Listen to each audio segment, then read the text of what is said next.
তো নবীর জন্মদিন পালন করো ঠিকই, কিন্তু নবীর মৃত্যুদিন পালন করো না কেন? আমি বলি বাবা শোনো রে, আমরা আহলে সুন্নাত ওয়াল জামাতের মানুষ, আমরা আল্লাহর ওলি মাননে वाला মানুষ, আমরা সালাম কিয়াম করনে वाला মানুষ, আমরা নবীজিকে কিয়ামত পর্যন্ত জিন্দা মনে করি। এই জন্য শুধুমাত্র আমরা নবীর জন্মদিন পালন করি, নবীকে মুর্দা মনে করি না। এই জন্য নবীর মৃত্যু দিবস পালন মোরা করি না। জোরে বলেন সুবহানাল্লাহ। যেই আমার নবী 570 খ্রিস্টাব্দে সোমবারের দিন সকাল বেলা যখন মা আমিনা রাদিয়াল্লাহু তাআলা আনহার বাড়িতে আসলেন, এইদিকে প্রথম আসমান থেকে যেন সিঁড়ি নেমে গিয়েছে আমার মা আমিনা রাদিয়াল্লাহু তাআলা আনহার ঘর পর্যন্ত। এইদিকে আব্দুল মুত্তালিব রাদিয়াল্লাহু তাআলা আনহু কাবা ঘরের মধ্যে যেন বসে আছে, কাবা ঘরটা যেন মা আমিনার ঘরের দিকে ঝুঁকে গিয়েছে। আব্দুল মুত্তালিব বলে আল্লাহ, আজকে কাবা ঘর ইসমাইল আলাইহিস সালাম এত সুন্দর করে পাথর দিয়ে তৈরি করেছে, ইব্রাহিম আলাইহিস সালাম এত সুন্দর করে পাথর দিয়ে তৈরি করেছে, এত সুন্দর করে তৈরি করার পরেও আজকে কাবা ঘর কেন ঝুঁকে গেল বুঝলাম না। আমার আব্দুল মুত্তালিব রাদিয়াল্লাহু তাআলা আনহু চিন্তায় চিন্তিত হয়ে পড়লেন। আব্দুল মুত্তালিব অনেক জ্ঞানের মানুষ ছিলেন, হঠাৎ করে চিন্তা করে আল্লাহ গো, আমার পোতা জানেন আজকে জগতের মধ্যে আসার কথা ছিল, হয়তো আমার পোতা মুহাম্মদ জগতের মধ্যে চলে এসেছে। কাবাকে ডাক দিয়ে বলে কাবা, আজকে মা আমিনার ঘরের দিকে ঝুঁকে গিয়েছো, কারণটা কি? কাবা বলে শোনো রে, আমি হলাম জগতের কাবা, আজকে যে কাবারও কাবা সেই জগতে চলে এসেছে, তাই আমি কাবা কাবার দিকে ঝুঁকে গিয়েছি। জোরে বলেন সুবহানাল্লাহ। আমার আব্দুল মুত্তালিব রাদিয়াল্লাহু তাআলা আনহু চড়তে চড়তে মা আমিনার ঘরের দিকে গেল। এবার মা আমিনার ঘরের দিকে যাওয়ার পরে গিয়া লক্ষ্য করে দেখে যেন মা আমিনার দরওয়াজার সম্মুখে যেন দুইজন মানুষ সিকিউরিটি গার্ড দাঁড়িয়ে আছে। আব্দুল মুত্তালিব চিন্তা করে আল্লাহ, আজকে মা আমিনার আমি ছাড়া জগতে আর কেউ নাই, মা আমিনার আমি ছাড়া দেখার মতো কেউ নাই, অতএব মা আমিনার দরওয়াজার সম্মুখে দুইজন সিকিউরিটি গার্ড দাঁড়িয়ে আছে। কারণটা কি? আকাশের দিকে লক্ষ্য করে যেন আকাশ থেকে সিঁড়ি নেমেছে মা আমিনার ঘর পর্যন্ত। আজকে ওই আব্দুল মুত্তালিব মা আমিনার দরওয়াজায় যাইয়া ঘরের মধ্যে যখন প্রবেশ করতে যাবে, ওই বান্দাগুলো বলতেছে আব্দুল মুত্তালিব আপনি ঘরের মধ্যে প্রবেশ করতে পারবেন না। আব্দুল মুত্তালিব বলে পোতাই আমার, বৌমা আমার, বাড়ি আমার, আমি কেন ঘরে প্রবেশ করতে পারবো না? ওই বান্দা বলে এই আব্দুল মুত্তালিব, আজকে পোতা আপনার হইতে পারে, বাড়ি আপনার হইতে পারে, আপনার বৌমা হইতে পারে, কিন্তু আমরা যারা দাঁড়িয়ে আছি আমরা হলাম আল্লাহর ফেরেশতা, আমার নবীজিকে পাহারা দেওয়ার জন্য দাঁড়িয়ে আছি। আজকে থেকে 1 সপ্তাহ পর্যন্ত জগতের মানুষ আমার নবীকে দেখতে পাবে না। ওই দেখো আসমান থেকে মা আমিনার ঘর পর্যন্ত আল্লাহ তাআলা সিঁড়ি নামিয়ে দিয়েছে, আকাশের ফেরেশতারা 7 দিন পর্যন্ত আমার নবীর চেহারা দর্শন করবে। জোরে বলেন সুবহানাল্লাহ। আজকে 12 রবিউল আউয়ালে আমরা যখন জুলুস বার করি, অনেকেই বলে এই জুলুস কোনো কেতাবে না। আমি বলবো বাবা রে, আজকে কেতাব তো দূরের কথা, আমার নবী যখন জগতে এসেছিলেন প্রথম আসমান থেকে মা আমিনার বাড়ি পর্যন্ত যেই সিঁড়িটা আল্লাহর ফেরেশতারা নেমে এসেছিলেন, ওই আল্লাহর ফেরেশতারা সর্বপ্রথম নবীর শানে জুলুস মানিয়েছেন। জোরে বলেন সুবহানাল্লাহ। তারা পড়েছিল আসসালাতু আসসালামু আলাইকা ইয়া রাসূলুল্লাহ, আসসালাতু আসসালামু আলাইকা ইয়া হাবিবাল্লাহ। নবীকে আমার জগতের মধ্যে স্বাগতম জানিয়েছিলেন আমার নবী পাক সাল্লাল্লাহু তাআলা আলাইহি ওয়াসাল্লাম। 1 সপ্তাহ ধরে ফেরেশতাদের সঙ্গে সাক্ষাৎ করেছিলেন। এইদিকে আব্দুল মুত্তালিব রাদিয়াল্লাহু তাআলা আনহু ফেরেশতাদেরকে বলল, হে ফেরেশতারা, তোমরা আমাকে আটকায় তোমরা বাধা দিতে পারবে না, এই জন্য বাধা দিতে পারবে না। আমার আব্দুল্লাহ এই জগৎ ছেড়ে পর জগৎ চলে গেছে, আজকে মাকামে আব্বাই শুয়ে আছে। আমার বেটার যে যন্ত্রণা, আমার বেটার যে ব্যথা বেদনা, আজকে আমার পোতা মুহাম্মদকে কোলে উঠায় নিয়া আমার ব্যথা বেদনা যন্ত্রণা দূর করে দিতে চায়। আল্লাহর ফেরেশতারা বলল, আব্দুল মুত্তালিব আপনার বুকের ব্যথা বেদনা যন্ত্রণা আপনি দূর করবেন, বাধা নাই, তবে 1 সপ্তাহ পরে আব্দুল মুত্তালিব জোর করে যখন ঘরের মধ্যে প্রবেশ করতে গেল, কোন রাবী বর্ণনা করেছেন আব্দুল মুত্তালিবের মাথায় আঘাত করা হয়েছিল, কোন রাবী বর্ণনা করেছেন না না না আব্দুল মুত্তালিবের মাথায় হাত বুলিয়ে দেওয়া হয়েছিল। হাত বুলিয়ে দেওয়ার কারণে আব্দুল মুত্তালিব রাদিয়াল্লাহু তাআলা অজ্ঞান হয়ে জমিনের মধ্যে পড়েছিলেন। একদিন, 2 দিন, 3 দিন, 4 দিন, 5 দিন অতিবাহিত হয়ে গেল। 7 দিন পরে আব্দুল মুত্তালিবের যেন জ্ঞানখানা ফিরলো। মা আমিনার ঘরে প্রবেশ করলেন। মা আমিনার ঘরে প্রবেশ করার পরে আমার দয়ার নবী মায়ার নবী সাল্লাল্লাহু তাআলা আলাইহি ওয়াসাল্লামকে কোলের মধ্যে উঠে আনলেন। আব্দুল মুত্তালিব 2 চোখের পানি ছেড়ে দিয়ে বলে, আল্লাহ, আজকে আমার পোতা মুহাম্মদকে আমি কোলে উঠে আনিয়েছি। আল্লাহ গো, আজকে আব্দুল্লাহ যেই ব্যথা বেদনা যন্ত্রণা আমার কলিজার মধ্যে লুকায় ছিল, আজকে মুহাম্মদকে কোলে পাইয়া আমার সকল ব্যথা বেদনা যেন দূর হইয়া গেছে। জোরে বলেন সুবহানাল্লাহ। আমিনা রাদিয়াল্লাহু তাআলা আনহা বলে, আব্বা গো, আজকে আমার সন্তান জগতের মধ্যে 1 সপ্তাহ হইল আসলো, কিন্তু আমার সন্তানকে দেখার জন্য আপনি এতদিন পরে কেন আসছেন? আব্দুল মুত্তালিব বলে, মা রে, আজকে আমাকে আসতে দেয় না, ঘরের মধ্যে প্রবেশ করতে দেয় না। তুমি কেমন করে বুঝলে যে আমার পোতার খবর আমি আব্দুল মুত্তালিব পাবো, কিন্তু আমি দেখার জন্য আসবো না? আমি এসেছিলাম ঠিকই, কিন্তু ততদিন আল্লাহর ফেরেশতারা দর্শন করতেছিল। জোরে বলেন সুবহানাল্লাহ। ও আমিনা, শোনো রে, আজকে আমার দয়ার নবী মায়ার নবী জগতের মধ্যে এসেছে। তোমার কি কোনো অসুবিধা হয়েছে? তোমার কি কোনো অসুবিধা হয়েছে? আমিনা রাদিয়াল্লাহু তাআলা না বললে, ওগো আমার আব্বা জান, খোদার কসম করে বলি, আমার কোনো কষ্ট হয় না। আমি শুধুমাত্র এইটুকু লক্ষ্য করলাম, আমার পেটের মধ্যে যে নূরখানা ছিল, ওই নূরখানা একটা সময় আমার কোলের মধ্যে চলে আসলো। জোরে বলেন সুবহানাল্লাহ। আব্বা গো, অন্যান্য নারীদের মতো আমার কোনো কষ্ট হয় না, অন্যান্য নারীদের মতো আমার কত ব্যথা বেদনা হয় না, অন্যান্য নারীদের মতো আমাকে সন্তান প্রসব করতে হয় না। আব্বা জান, এই সন্তানটা জগতের অন্য সন্তানের মতো নয়। আব্দুল মুত্তালিব রাদিয়াল্লাহু তাআলা বলে, ওরে আমিনা, আজকে আমার পোতা মুহাম্মদ নূরানিময় চেহারা নিয়ে জগতের মধ্যে এসেছে। বলো বলো, তুমি নিজে লালন পালন করতে চাও নাকি অন্য কাউকে লালন পালন করতে দিতে চাও? আমিনা বলে, আব্বা গো, এই মক্কা নগরে সন্তান জন্মগ্রহণ করলে আজকে তাইফবাসীরা লালন পালন করে দেয়। ওগো আব্বা জান, আজকে আমার সন্তানকে যদি আমি তাইফের হাতে না উঠে দিই, আজকে মক্কার মানুষেরা বলবে, দেখ রে দেখ, আজকে মুহাম্মদের আব্বা নাই বলে, আজকে মুহাম্মদের বাপ নাই বলে, আজকে কারো কোলে উঠে দিতে পারে না। ওই আব্বা জান, আপনি তাইফে খবর দিয়ে দেন, আমার সন্তানকে যে নিয়ে গিয়ে লালন পালন করে দিবে। এই মক্কাবাসীদের কাছ থেকে যত সম্পদ, যত মণিমুক্তা পেয়েছে, তার চাইতে দ্বিগুণ মণিমুক্তা আমি আমিনা তার হাতে উঠে দিব। জোরে বলেন সুবহানাল্লাহ। আমার আমিনা যখন এই কথা বললে, আব্দুল মুত্তালিব খবর পাঠিয়ে দিলা। আব্দুল মুত্তালিব তাইফের মধ্যে আপনার ঘোষণা করে দিলা, সকল তাইফবাসীরা আমার নবীজিকে নামার জন্য আসিল।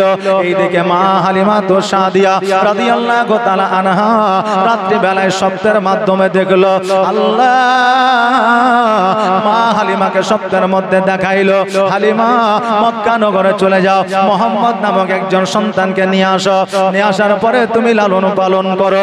যদি মুহাম্মদকে তুমি লালন পালন করে দিতে পারো, তোমার এই পৃথিবীতেও মঙ্গল হবে, পরের পৃথিবীতেও মঙ্গল হবে। জোরে বলেন সুবহানাল্লাহ।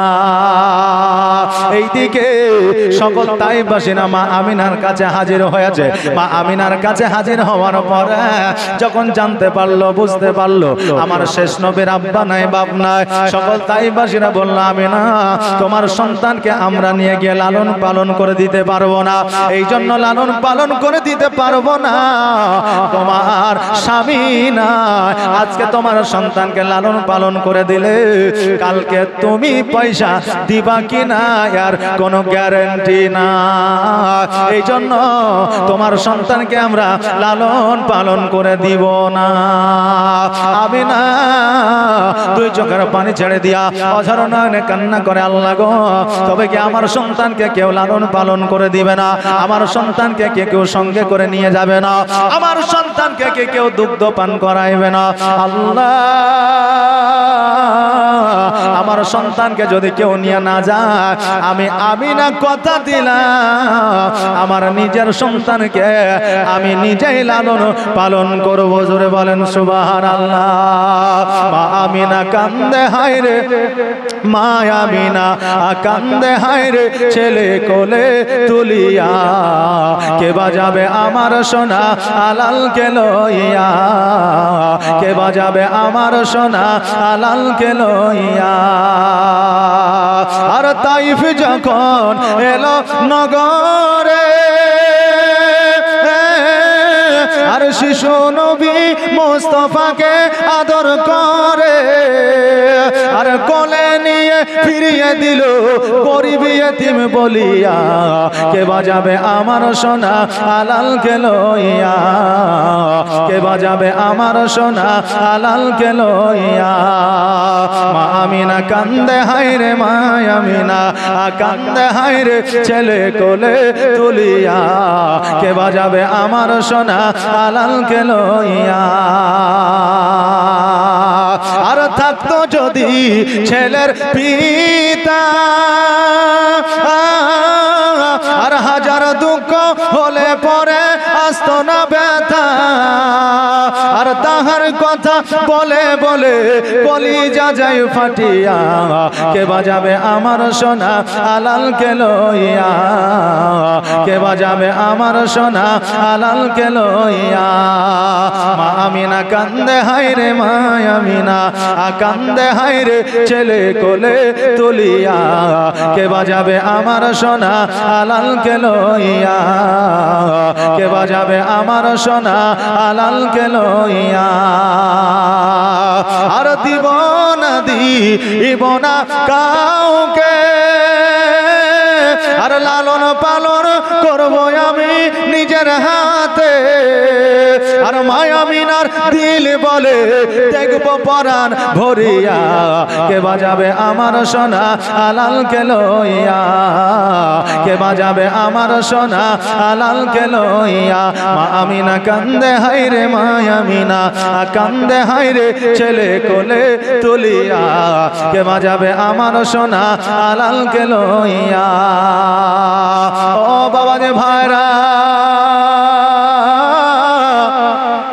আমার মা আমিনা রাদিয়াল্লাহু তাআলা আনহা আল্লাহকে বলে, আল্লাহ গো, আমার সন্তানকে কেউ নিয়ে যাবে না, আমার সন্তানকে যদি কেউ না নিয়ে যায়, আমি আমিনা আমি নিজেই লালন পালন করব। এইদিকে আব্দুল মুত্তালিব রাদিয়াল্লাহু তাআলা আনহুর কাছে আমার হালিমাতু সাদিয়া রাদিয়াল্লাহু তাআলা আনহা পৌঁছেছে। আব্দুল মুত্তালিবকে বলে, এই আব্দুল মুত্তালিব, তোমার পোতা মুহাম্মদকে আমার কোলে উঠায়া দাও, আমি নিজে লালন পালন করতে চাই। আব্দুল মুত্তালিব বলে, হালিমা, আজকে তোমার নিজের শরীর অসুস্থ, আজকে তোমার নিজের সন্তানকে দুগ্ধ পান করাইতে পারো না, তোমার বাড়িতে খাবার জোটে না, তোমার খেজুর গাছে খেজুর ধরে না, তোমার ছাগল বকরিতে দুগ্ধ দেয় না, আজকে আমার পোতাকে যদি তোমার কোলে উঠে দিই, আমার পোতাকে তুমি কি খাওয়াইবা, আমার পোতাকে কেমন করে তুমি লালন পালন করবা? হালিমা বলে, আব্দুল মুত্তালিব, আজকে আমি হালিমা কথা দিলাম, তোমার পোতা মুহাম্মদকে যদি আমার কোলে উঠা দাও, আমি যেমন করে হোক আমি তোমার পোতাকে খাওয়াবো, আমি লালন পালন করব। আমার যতদিন প্রাণ থাকবে, জান থাকবে, ততদিন আমি মুহাম্মাদের কোনো কষ্ট হইতে দিব না। জোরে বলেন সুবহানাল্লাহ। হালিমা বলল, কোনো কষ্ট হইতে দিব না। আব্দুল মুত্তালিব বলল, শোনো রে হালিমা, আমি এটা বলতে পারবো না, আমার মা আমিনা রাদিয়াল্লাহু রাদিয়াল্লাহু তাআলা আনহা যদি তার সন্তানকে দেয় আমি আব্দুল মুত্তালিব বাধা দিব না। হালিমা রাদিয়াল্লাহু তাআলা আনহা গুটি গুটি পায়ে মা আমিনার কাছে পৌঁছালে। মা আমিনা রাদিয়াল্লাহু তাআলা আনহা হালিমার দিকে তাকানোর আগে আমার নবী হালিমার দিকে তাকালেন। জোরে বলেন সুবহানাল্লাহ। আমিনা বলতেছে মুহাম্মদ আজকে কত তাইফবাসীরা আসলো রে, আজকে তাইফবাসীরা তোমাকে দেখলো কিন্তু তুমি তাইফবাসীকে দেখলা না। আর হালিমা যখন তোমার কাছে আসলো আজকে হালিমার দিকে তুমি টুকটুক করে তাকিয়ে আছো। আমার নবীজি বলে মা আমাকে আল্লাহ রহমতের ভান্ডার করে পাঠিয়েছে। আমি নবী আমাকে যারা ভালোবাসে আমি নবী তাদেরকে ভালো না বাসিয়া থাকতে পারি না। মা জননী তাইফ থেকে অনেক মানুষ এসেছিল শুধুমাত্র আমাকে দেখার উদ্দেশ্যে, কিন্তু হালিমা আমাকে নেওয়ার উদ্দেশ্যে এসেছে, আমাকে মহব্বত করেছে।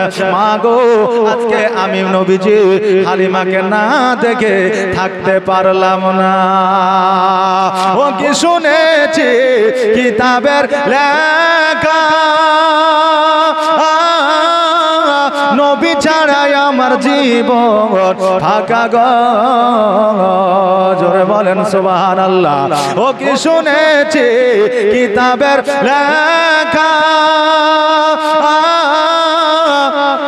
নবী ছাড়াই আমার জীবন ফাঁকা গো। নবীজিকে ভালো না বাসিলে নবীজিকে ভালো না বাসিলে আল্লাহ পাওয়া যাবে না।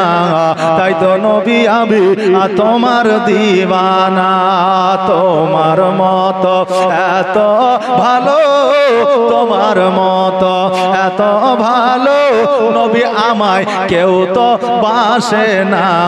তাই তো নবী আমি তোমার দিওয়ানা, তোমার মতো এত ভালো, তোমার মতো এত ভালো কেউ তো আমায় বাসে না।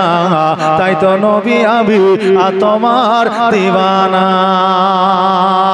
হালিমা আমার আমিনা রাদিয়াল্লাহু তাআলা আনহাকে বলে আমিনা ও বোন শোনো রে, আমার নবী যখন আমার দিকে তাকিয়ে যায় আমাকে তোমার সন্তানটিকে কি একবার দিবা, আমি একবার কোলে নিয়া আমার পেরেশানি দূর করতে চাই।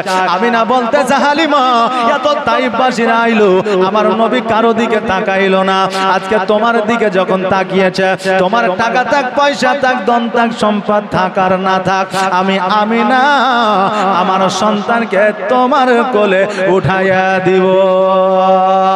ও হালিমা তুমি চিন্তা করিও না রে বোন, আজকে আমার সন্তানকে তুমি কোলে উঠে নাও আর আমি ঘরের মধ্যে যাব। আর ঘরের মধ্যে যাওয়ার পরে আমি দুইটা খেজুর নিয়ে আসব। আগে তুমি খেজুরটা খাও আর তোমার ক্ষুধাটা নিবারণ করো। তোমার স্বামীকে একটা দাও, তুমি একটা নাও। আর তোমার মুখখানা শুকনা হয়ে আছে, একটু পানি দিয়ে ভিজা নাও। আমিনা বলতেছে হালিমা আমি দেখে বুঝতে পারছি তুমি অনাহারে আছো। আমার নবীজিকে হালিমার কোলে উঠাইয়া দিলে। আমিনা ঘরের মধ্যে গেলে দুইটা খেজুর নিয়ে আসলে হালিমাকে যেন দিয়ে দিলে। আর হালিমা ওই খেজুর দুটা না খাইয়া যেন আঁচলের মধ্যে বাঁধতেছে। আমিনা বলে হালিমা খেজুর দুটা দিলাম তোমাকে খাওয়ার জন্য, আঁচলের মধ্যে বাঁধতেছ কারণ কি? হালিমা দুই চোখের পানি ছেড়ে দিয়ে বলে বোন আমিনা রে, আজকে আমি আর স্বামী শুধু অনাহারে না, আমার বাড়িতে আমার একটা সন্তান আছে যার নাম হলো জমরা। আজকে ওই সন্তানটিও অনাহারে আছে। বলো আমিনা আমি মা হইয়া আমি সন্তানকে ক্ষুধার্ত রাখিয়া আমি হালিমা কেমন করে খাইতে পারি? আরে বাবারা জগতের মধ্যে যারই সন্তান আছে কোন মা সন্তানকে ক্ষুধার্ত রাখিয়া খাইতে পারে না। মা এমনই অমূল্য রত্ন, যেই মা সন্তানের জন্য রাত অতিবাহিত করে দিয়েছে, দিন অতিবাহিত করে দিয়েছে, নিজের সব বাতিল করে দিয়েছে। মা নিজের পছন্দনীয় খাবার সন্তানের জন্য খায় না, কারণ এই খাবারটা খাইলে আমার সন্তানের হয়তো পায়খানা হবে, এই খাবারটা খাইলে আমার সন্তানের হয়তো জ্বর হয়ে যাবে, এই খাবারটা খাইলে আমার সন্তানের হয়তো পেটে লাগবে।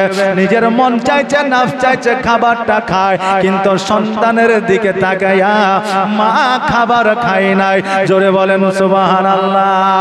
এই আমার যুবক ভাইরা, ওই মাকে বৃদ্ধ বয়সে কেমন করে কষ্ট দাও, ওই মাকে বৃদ্ধ বয়সে বৃদ্ধাশ্রমে কেমন করে রেখে আসো, ওই মাকে কেমন করে উঁচু গলায় কথা বলো, যে মায়ের পায়ের তলে আল্লাহ নিজেই জান্নাত দিয়েছে। জোরে বলেন সুবহানাল্লাহ। যার পায়ের তলে জান্নাত থাকে সে কি কোনোদিন অমূল্য হতে পারে? যার পায়ের নিচে আল্লাহ জান্নাত দিয়েছে সে কোনোদিন অমূল্য হতে পারে না। আরে আমার যুবক ভাইরা, ওই মায়ের মতো দরদি পৃথিবীর মধ্যে বিনা স্বার্থে ভালোবাসতে বলা একজনই আছে, যার নাম হলো মা। ওই মাকে যদি কষ্ট দিয়ে দাও, ওই মাকে যদি দুঃখ দিয়ে দাও, ওই মাকে যদি ব্যথা বেদনা দিয়ে দাও, যতই ইবাদত করো না কেন, যতই হজ করো না কেন, যতই দান খায়রাত করো না কেন, যতই গরিবের বিয়ে দিয়ে দাও না কেন, কোন উপাসনা আল্লাহর দরবারে কবুল হবে না। তাই যুবকরে, মা বাবার সঙ্গে নাফরমানি করিও না, মা বাবার সঙ্গে বেয়াদবি করিও না। এই কথা আমি বলছি, অনেক যুবক হয়তো আমার উপরে রাখছে যে মৌলবি শুধু মা বাবার ব্যাপারে বলছে, আমাদের ব্যাপারে বলে না। কারণ অনেক পরিবার আছে মা বাবা সন্তান দেখতে পারে না, সন্তান মা বাবা দেখতে পারে না। 100-র মধ্যে 99টা পরিবারে সন্তানের সঙ্গে বাপের মিল নাই, বাপের সঙ্গে সন্তানের মিল নাই। সবচাইতে বোঝা যায় এখন সবচাইতে বড় দুশ্মন হলো বাপের জন্য বেটা, বেটার জন্য বাপ। এখন 99টা বাড়িতে দেখা যায়। আমি বলবো বাবারে, সন্তান যেমন বাপ মাকে কষ্ট দিতে পারবে না, শরীয়তে কোনো জায়গায় লেখা নাই, তেমনি বাপ মাও সন্তানের হক মারতে পারবে না। সন্তান বাপ মাকে কষ্ট দিয়া যেমন জান্নাতে যাবে না, বাপ মাও সন্তানের হক না বুঝায় দিলে ওই বাপ মাও কিয়ামতের দিন জান্নাত পাবে না। এই জন্য প্রত্যেকের একটা একটা করে হক আছে, প্রত্যেকেরই হক আদায় করতে হবে। হক আদায় ছাড়া জান্নাতে যাওয়া সম্ভব নয়। তবে বাবা যুবক, তুমি যে মনে করো আমার বাপ আমার দুশ্মন, আমার মা আমার দুশ্মন, আজকে তোমার বাপ মা যদি তোমার জন্য দুশ্মন হইতো, ছোট্ট কালে নিজের রক্ত খাওয়াইয়া, ছোট্ট কালে নিজের বাপ খালি পায়ে গরমে মাঠে না যাইয়া তোমাকে সেই দিনই পুকুরে ফেলায় দিত। কথা ঠিক না ভুল? ভালোবাসে রে, এই জন্য তোমাকে লালন পালন করে বড় করেছে। বাপ মা যতই কষ্ট দেখ না কেন, তোমাকে শরীয়তে বাপ মায়ের উপরে কথা বলার হুকুম কোন কেতাবে দেয় না। আজকে মায়ের মতো আপন কেউ আপনার হবে না। ও বাবারে ভাইরা, আমার হালিমা তো সাদিয়া রাদিয়াল্লাহু তাআলা আনহা বলতেছে, ওরে আমিনা,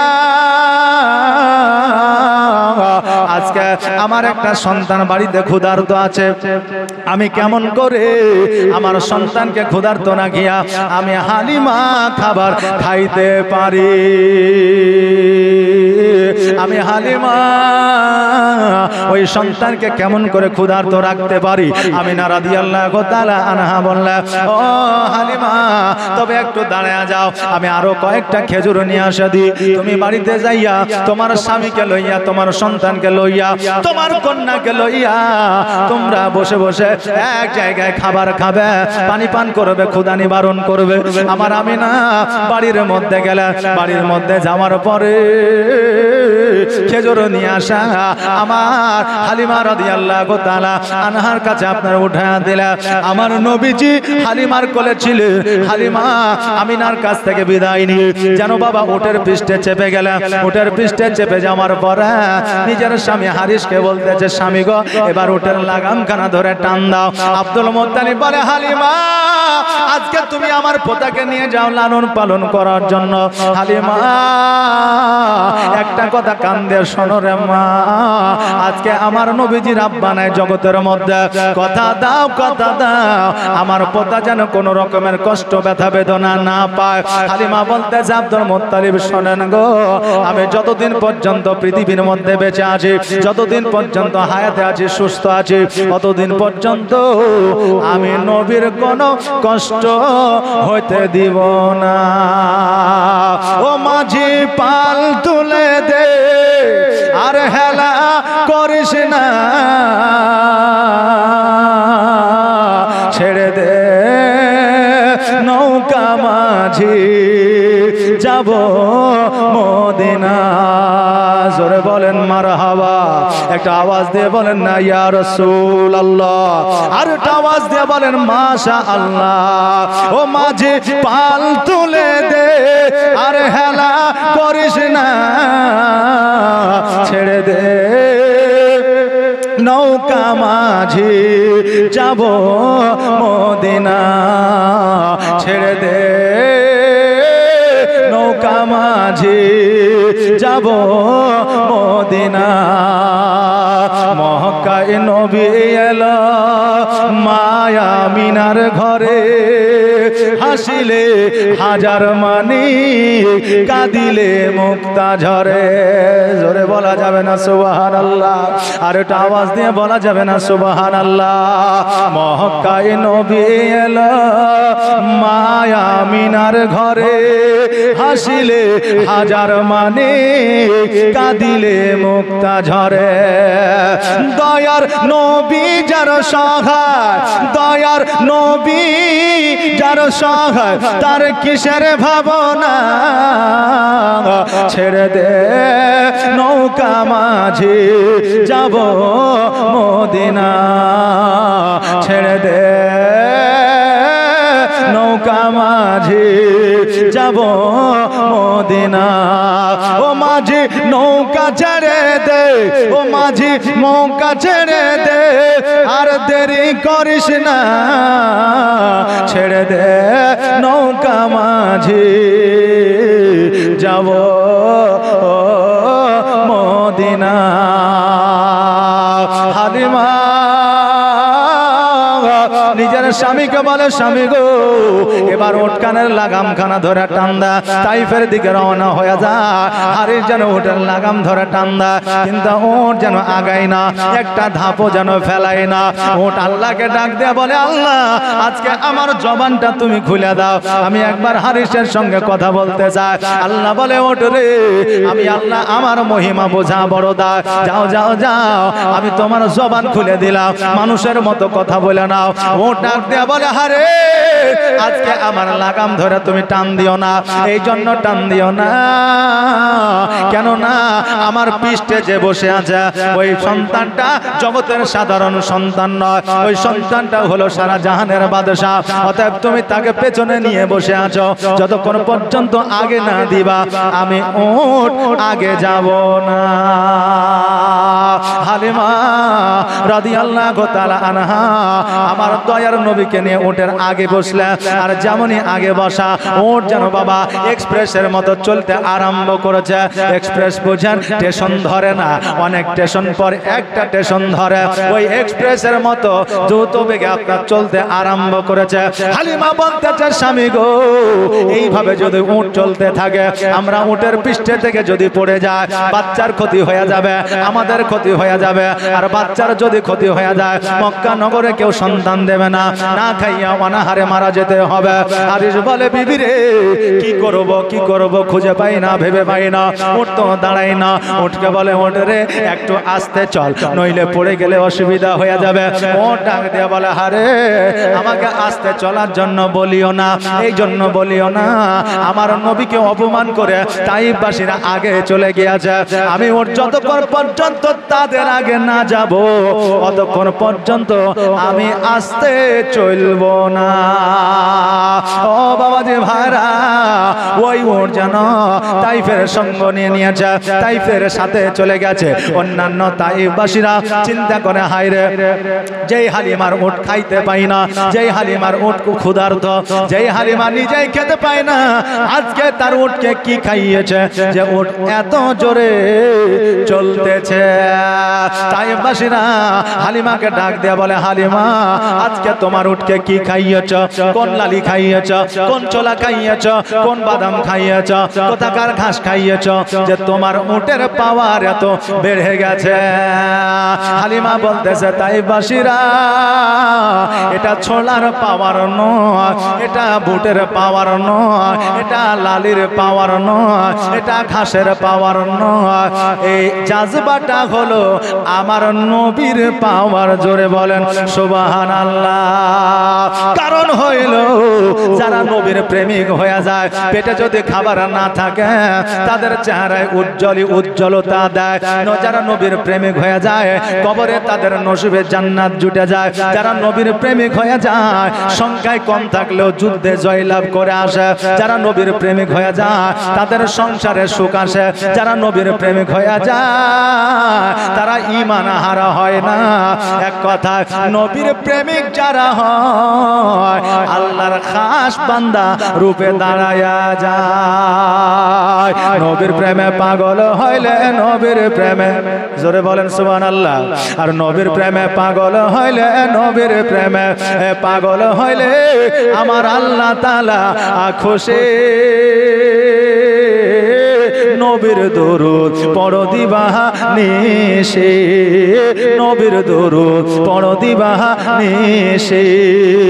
নবীর প্রেমে পাগল হইলে, নবীর প্রেমে পাগল হইলে আমার আল্লাহ তাআলা খুশি। নবীর দরুদ পড়ো দিবানিশি, নবীর দরুদ পড়ো দিবানিশি। ও কি নবীর প্রেমে পাগল হইলে আমার আল্লাহ তাআলার দিদার মিলে গো। থাকো যদি যদ বাহালে, থাকো যদি আজদ বাহালে হইয়া প্রেম উদাসে। নবীর দরুদ পড়ো দিবানিশি। নবীর প্রেমে পাগল হইলে, নবীর প্রেমে পাগল হইলে আমার আল্লাহ তাআলা খুশি। নবীর দরুদ পড়ো দিবানিশি, নবীর দরুদ পড়ো দিবানিশি। ও বেরাদার, নবীর যদি প্রেমিক হওয়া যায় কবরের মধ্যে আমাদের প্রশ্নের উত্তর আসান হয়ে যায়। জোরে বলেন সুবহানাল্লাহ। হালিমা ওই উটকে লইয়া আমার নবীজিকে কোলে লইয়া যখন হালিমা নিজের বাড়ির মধ্যে প্রবেশ করছে, দেখছে যেন যে হালিমার বাড়িতে খেজুর ধরতো না, ওই হালিমার খেজুর কাছে খেজুর ধরে পেকে পেকে জমিনের মধ্যে পড়ছে। জোরে বলেন সুবহানাল্লাহ।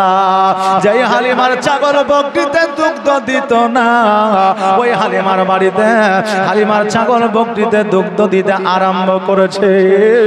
আমার হালিমা বলতেছে, স্বামী গো, আমি রাত্রে বেলায় স্বপ্নটা যেটা আমি দেখেছি আজকে আমার স্বপ্নটা বাস্তবায়িত হয়েছে। জোরে বলেন সুবহানাল্লাহ। আমার হালিমা রাদিয়াল্লাহু তাআলা আনহা উনি বাবা অনেক খুশি, অনেক খুশি।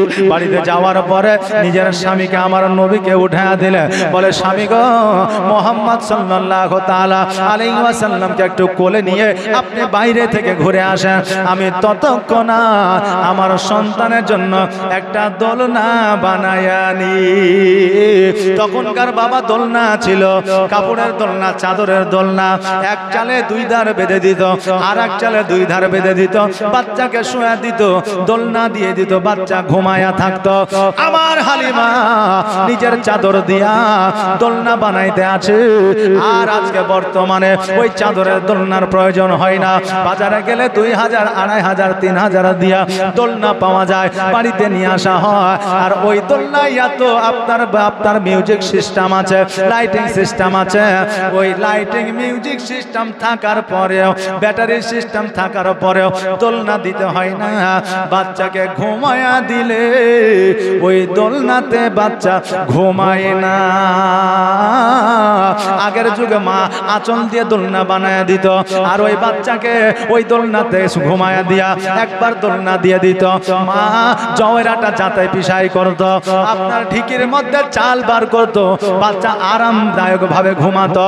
এখন বর্তমানে হাজার হাজার টাকা দিয়ে দোলনা কিনে এনেছে, বাচ্চা ঘুমায় না। এখান থেকে এটাই বোঝা যায় যে মায়ের আঁচলের দোলনায় যে স্বাদ ছিল কোটি কোটি টাকার দোলনায় পাওয়া যায় না।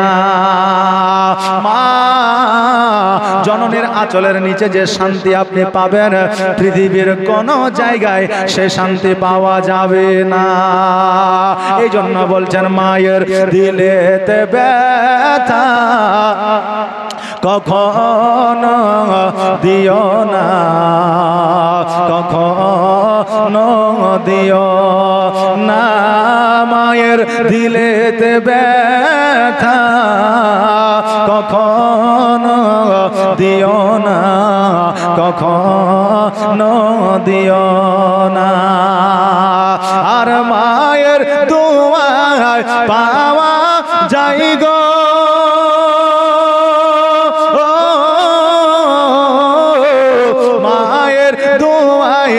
পাওয়া যাই গো জান্নাতের ঠিকানা।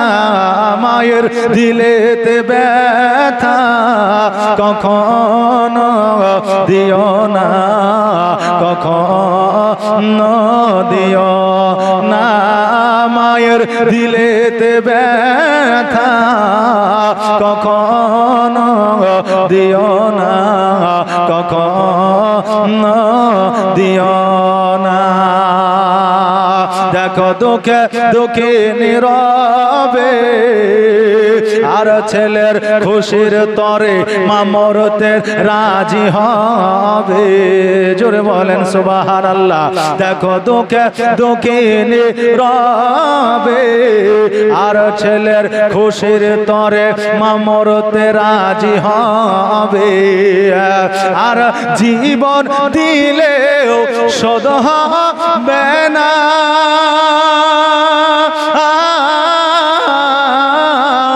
জীবন দিলেও শোধ হবে না, মায়ের এক ফোঁটা দুধের দেনা। মায়ের দিলেতে ব্যথা কখনো দিও না, কখনো দিও না। আমার হালিমা রাদিয়াল্লাহু তাআলা আনহা স্বামীকে বললেন, স্বামী গো আবার দয়ার নবীকে একটু বাইরে থেকে ঘুরিয়ে নিয়ে আসেন, আমি ততক্ষণে আমার নবীর জন্য একটা দোলনা বানায় দিই। আমার হালিমা একটা চাদর দিয়ে একদিকে আপনার চাদরটা বেঁধেছে, অপর দিকের চাদরটা যখন বাঁধতে যাবে হারিস যেন লাফাতে লাফাতে, হারিস যেন আপনার ফুবাইতে ফুবাইতে দৌড়ে এসে হালিমাকে বলতেছে, ওরে আমার বিবি এই বাচ্চাটাকে নিয়ে আমি বাইরে গেলাম, আবার পুনরায় ফিরে আসলাম। হালিমা বলল, স্বামী আমার দোলনার একটা দিক বাঁধা হয়েছে আর একটা দিক হয় না, এত তাড়াতাড়ি বাড়িতে কেন আসলে? হারিস বলে, বিবি রে এই বাচ্চাটাকে কোলে নিয়ে আমি যখন বাইরে গেলাম এই বাচ্চাটিকে দেখে আমি অনুভব করলাম যে এই বাচ্চা জগতের সাধারণ বাচ্চার মতো বাচ্চা নয়। জোরে বলেন সুবহানাল্লাহ। হালিমা মিচকে হাসি দিয়া বলতেছে, স্বামী গো কি এমন অলৌকিক দৃশ্য দেখলে যে জগতের সাধারণ বাচ্চার মতো বাচ্চা নয় মনে হলো? হারিস বলতেছে, বিবি রে আমি যখন বাচ্চাটিকে নিয়ে বাইরে গেলাম ওই বাচ্চার একটা হাত ছুটে গিয়েছিল, ওই হাতটা ছুটে গিয়ে যখন দলতেছিল আমি লক্ষ্য করলাম ওই বাচ্চার হাতের সাথে সাথে আকাশের সূর্য পর্যন্ত দলতেছিল। জোরে বলেন সুবহানাল্লাহ। ও হালিমা শুধু আকাশের সূর্য নয় রে, জমিনের মধ্যে যত খেজুর গাছগুলো ছিল ওই খেজুর গাছগুলো শুদ্ধে আমার দয়ার নবীর হাতের সাথে সাথে দুলতেছিল। জোরে বলেন সুবহানাল্লাহ। হালিমা বলতেছে, স্বামী গো আপনি তো এতক্ষণে বুঝলেন, কিন্তু আমি মক্কা নগরে আমি আমিনার কাছে আমি বুঝে গিয়েছিলাম এই সন্তান জগতের সাধারণ সন্তান নয়। আমার আমার হারিস বলতেছে, ওই আমার বিবি, বলো বলো কি এমন অলৌকিক দৃশ্য তুমি দেখেছ, বলো বলো কি এমন ঘটনা তুমি দেখেছো। হালিমা বলতেছে, স্বামী গো, খোদার কসম করে বলি, আমার দয়ার নবীকে যখন আমি বুকে উঠে নিলাম, বুকে উঠে নেওয়ার পরে আমার একটা স্থান পরিষ্কার করিয়া যখন আমার দয়ার নবীকে দুধ পান করার জন্য যখন দিলাম, খোদার কসম করে বলি গো স্বামী, সেই তখন থেকে আমি হালিমা আমার কোন রোগবালা না, যত রোগবালা ছিল সমস্ত রোগবালা আমার নবীর ওসিলায় দূর হয়ে গেছে। জোরে বলেন সুবহানাল্লাহ। ওগো প্রাণের স্বামী, আজকে একটা স্তন দুগ্ধ পান করায়া যখন অপর স্থানে লাগাইলাম, এত চেষ্টা করার পরে ওই বাচ্চা দ্বিতীয় স্তন পান করে না। আমি বুঝে নিলাম আজকে তার দুধ ভাইকে ফাঁকি দিতে চাই না, আমি বুঝে নিলাম আজকে তার দুধ ভাইয়ের হক মেরে খেতে চাই না। আমি তখনই বুঝে নিলাম এই সন্তান জগতের সাধারণ সন্তানের মতো সন্তান নয়। দায় হালিমা তোমার কোলে, দায় হালিমা তোমার কোলে কে এসেছে দেখো না, দিন দুনিয়ার বাদশা সেজে তাজদারে মদিনা। জোরে বলেন সুবহানাল্লাহ।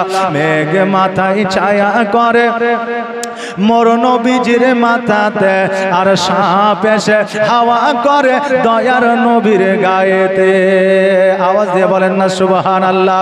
মেঘ মাথায় ছায়া করে মোর নবীজির মাথাতে, সাপ এসে হাওয়া করে দয়ার নবীর গায়েতে। তাকিয়ে দেখে দয়ার নবী, তাকিয়ে দেখে দয়ার নবী রহমতের খাজানা, দিন দুনিয়ার বাদশা সেজে তাজদারে মদিনা।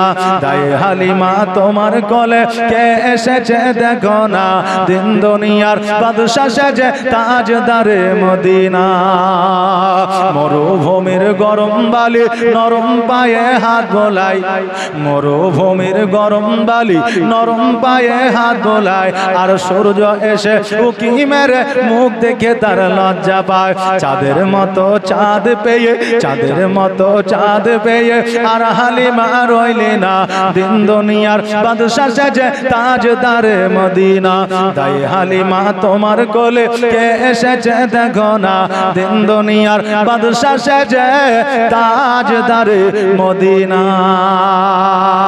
হালিমা নিজের স্বামীকে বলল, স্বামী গো, আজকে আমি মক্কায় বুঝে গিয়েছিলাম এই বাচ্চা সাধারণ বাচ্চার মতো বাচ্চা নয়। আমার হালিমা তো সাদিয়া রাদিয়াল্লাহু তাআলা আনহা আমার দয়ার নবী মায়ার নবী সাল্লাল্লাহু তাআলা আলাইহি ওয়াসাল্লামকে যেন বাবা লালন পালন করতে লাগলো। হালিমা বলেছিল, শোনো রে, আমার নবী যেই দিন থেকে আমার বাড়িতে এসেছিল, খোদার কসম করে বলি, সেই দিন থেকে আমার বাড়িতে কোনো অভাব অনটন ছিল না। সেই দিন থেকে আমার বাড়িতে কেউ ক্ষুধার্ত আপনার ঘুমায় না। নবী আমার শৈশবকালে রাত্রিবেলায় বিছানায় ঘুমায়া আছে, এইদিকে বাবা মধ্যরাত্রি হয়েছে। আপনার হালিমাতু সাদিয়া রাদিয়াল্লাহু তাআলা আনহার একটা কন্যা সন্তান ছিল। ওই কন্যা সন্তান রাত্রিবেলায় যখন হাজাতের উদ্দেশ্যে উঠেছে, প্রস্রাবের উদ্দেশ্যে উঠেছে, ওঠার পরে মধ্যরাত্রিতে লক্ষ্য করে দেখছে যেন কেউ নাই, কেউ নাই, সবাই যেন ঘুমায়া আছে। আর আমার দয়ার নবী যেন আলোকিত হইয়া আকাশের দিকে তাকায়া যেন কার সাথে খেলা করতেছে। জোরে বলেন সুবহানাল্লাহ। হালিমার কন্যা আমার নবীজিকে লক্ষ্য করে দেখলেন যেন যে আমার নবীর সঙ্গে আর কেউ খেলা করে না।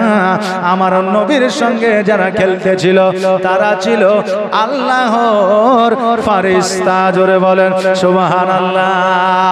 যেই নবীর সঙ্গে আল্লাহর ফেরেশতারা পর্যন্ত খেলা করে, সেই নবীর সাথে মোদের কেমন করে তুলনা হয়? আমার নবীর সঙ্গে হবে না কারো তুলনা। আজকে কেন কিয়ামত পর্যন্ত হবে না? নবী আমার আলা, নবী আমার বড়।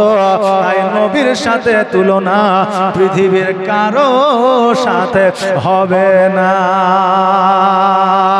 নবীর সাথে তুলনা পৃথিবীর কারো সাথে হবে না। আজকে পৃথিবীর মধ্যে নবীর সাথে তুলনা তো দূরের কথা, নামটাই তো ঠিকঠাক রাখতে জানে না, নাম ঠিকঠাক রাখতে জানে না। আর আপনার নামাজ রোজার তো পদ্ধতি নিয়ম তো জানেই নাই। এখন বর্তমানে কিছু যুবক আছে বুঝলেন, বিয়ে করার 6 মাস আগে মসজিদে আসে, বিয়ে হয়ে গেলে ওই যুবককে খুঁজে পাওয়া যায় না। বলে হ্যাঁ রে কুদ্দুস কোথায়? বলে কে জানে বিয়ে করেছে, শ্বশুর বাড়িতে ছিল, 6 মাস বিয়ে হয়েছে, এখন মনে হয় চেন্নাই আছে। কথা বুঝলেন না? তো আজকাল যুবক কিছু নামাজ পড়ে বুঝলেন, সবাই না, যে আমি যদি মসজিদে যাই নামাজ যদি পড়ি তো লোকে বলবে যে ছেলেটা ভালো নামাজি, ভালো একটা বউ পাওয়া যাবে, ভালো শ্বশুর পরিবার পাওয়া যাবে। আচ্ছা বলেন, সে নিজে আপনার কি বলে ফেসবুকে আপনার নোংরা নোংরা ছবি আপলোড দেয়, আর ও যদি এখন বোরখাওয়ালি বিবি চাইতো পাবে? যে পাবে? জি পাবে না। ও যদি সহি এবং সঠিক হয় তাহলে বিবিও সহি এবং সঠিক পাবে। বেরাদার, তো এইরকম কিছু নামাজি আছে লোক দেখানো বিয়ে করা। তো আপনার একটা জায়গায় জামাই দেখতে গেছে, যাওয়ার পরে সবাই প্রশ্ন করেছে, বাবা জমি চাষ করো না রাজমিস্ত্রি কাজ করো? তো বলে রাজমিস্ত্রি। বলে আচ্ছা বলো তো 1 ঘন্টায় মোটামুটি যদি কাজ করা যায় গাঁথনির, তাহলে কতটা ইট গাঁথা যাবে? তো ও বলে দিয়েছে যেহেতু রাজমিস্ত্রি জানে। এখন মৌলভী সাহেবকে সাথে নিয়ে যাবে, যে মৌলভী সাহেব আপনি কিছু বলেন। তো মৌলভী সাহেব বলছে আমি আর কি বলবো।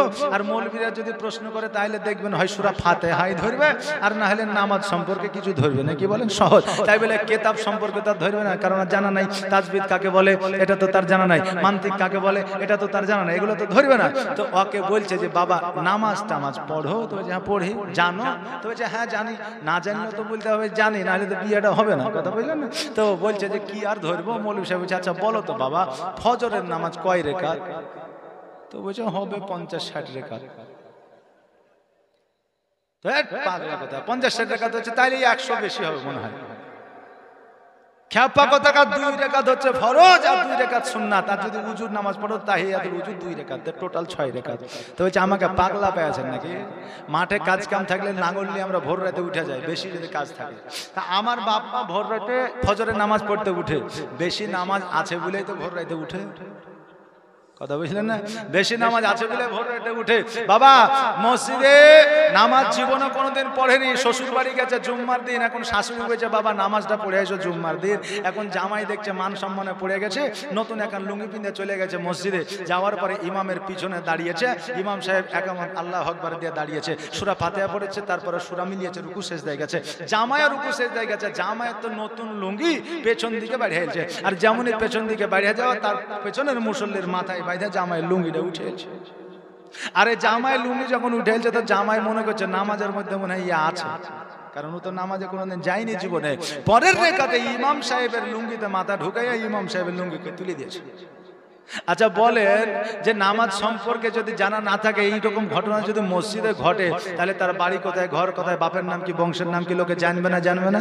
জানবে। আর যদি জানে তো মানিজ্য থাকবে না? যাবে যাবে। তো এখনো সময় আছে, নিজের সন্তানদের আলেম করতে হবে না, হাফেজ বানাতে হবে না, মুফতি বানাইতে হবে না, কমসে কম এমন একটা কোরআনের শিক্ষা দেন আপনি মারা গেলে যাতে আপনার জানাজাটা পড়াইতে পারে। আমার নবী বলেছেন পৃথিবীর মধ্যে ওই ব্যক্তি সবচাইতে বড় ভাগ্যবান যার নিজের সন্তান জানাজা পড়ায়। জোরে বলেন সুবহানাল্লাহ। জানাজা যাতে পড়াইতে পারে এইরকম শিক্ষাটা আপনার সন্তানকে দেন, দেখবেন মান ইজ্জত সম্মান নিয়ে পৃথিবী থেকে আপনি বিদায় নেবেন। আল্লাহ তাবারক তাআলা যেন সেই তৌফিক দান করেন। সকলে বলেন আমিন সুম্মা আমিন। আমার বাবা যে ভাইরা